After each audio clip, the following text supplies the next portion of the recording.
Okay, the purpose of this is to show you how to use the Excel in order to use the binomial to approximate the hypergeometric. You've got an assignment wherein each of the groups has a different set of parameters that you will be using, and we'll vary these. And so what I've got here in the example spreadsheet, I'm going to modify to take this and modify it to do the assignment so you can follow along. I'm going to start off. Open your example sheet that's on Canvas, and I'm going to press Control N to start a new one.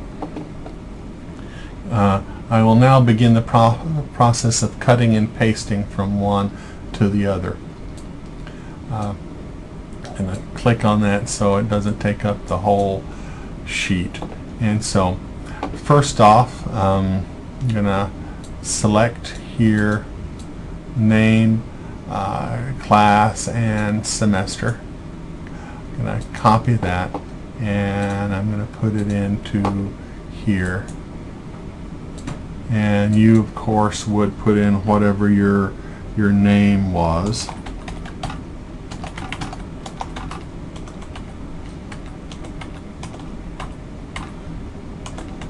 Yep, and whatever your student ID number is.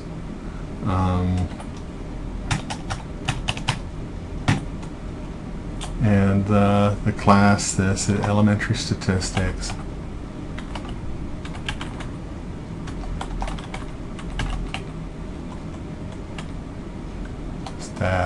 Statistics, and put in whatever the current semester happens to be. I don't want to confuse you, so I'm going to leave it blank.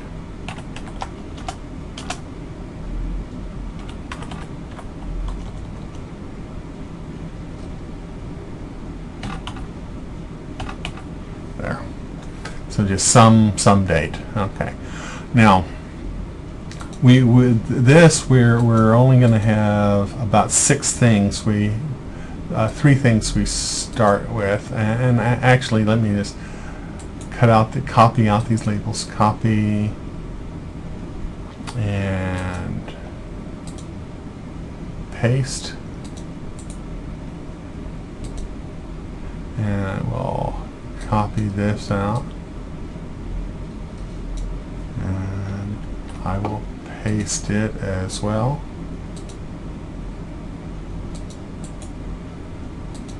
Okay, and so on your sheet you're given in your groups. Go to your groups homepage. Go to the files. You'll have your parameters for your group in there, and so they'll have your A, which is the number of successes, B, which is the number of failures, and N is the sample size I want you to use. And this is going to be different for everybody.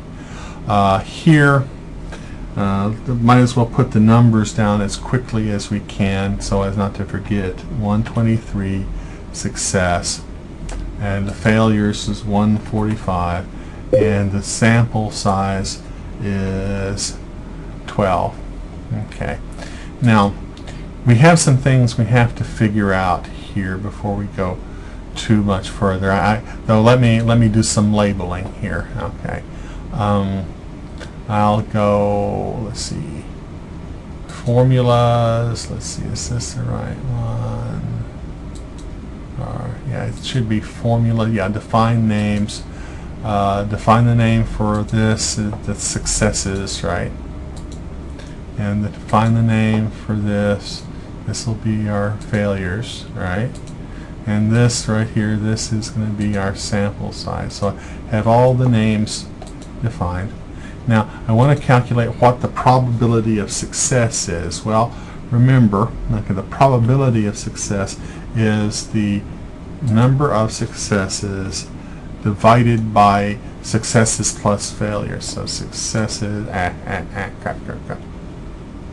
successes plus failures.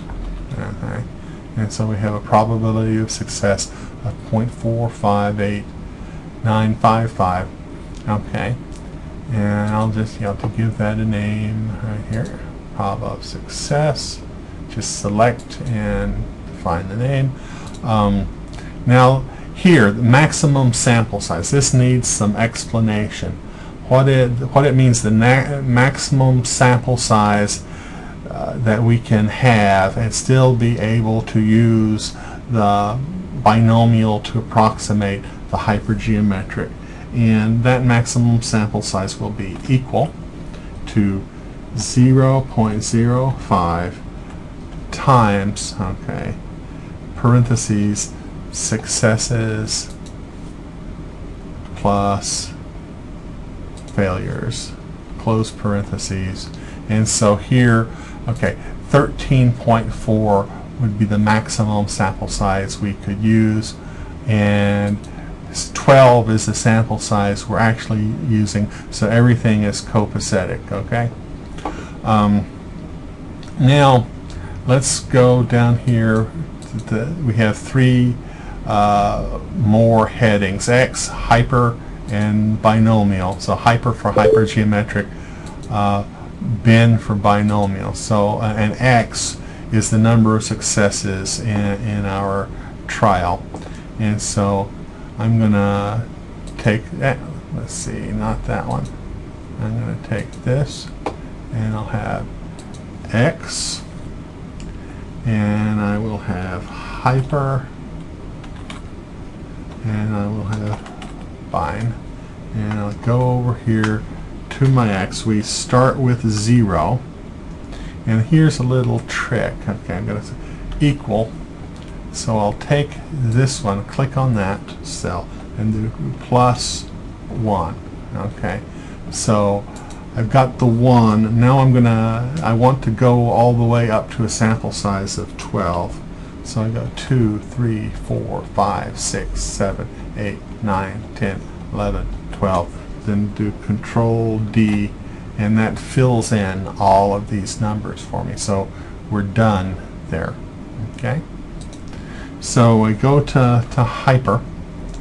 I'll need to fill in here with the hypergeometric distribution. I go equal, and I go H, Y, okay, hypergeom dist. Click on that, and then this first one, let's see, I like the way it puts out for you what the variable stands for. This first one is sample sub S.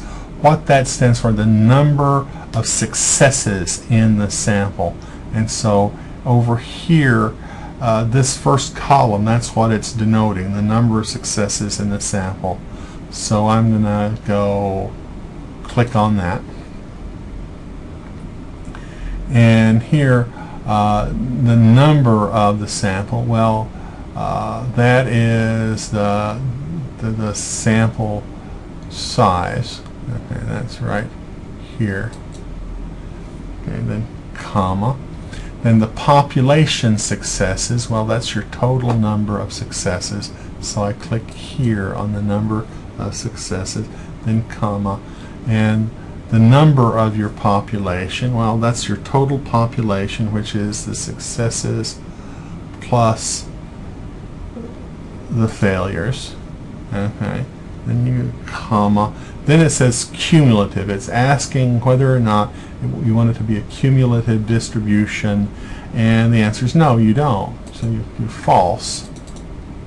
And you've got that in there, and you go close parentheses, and we have a bingo. Okay.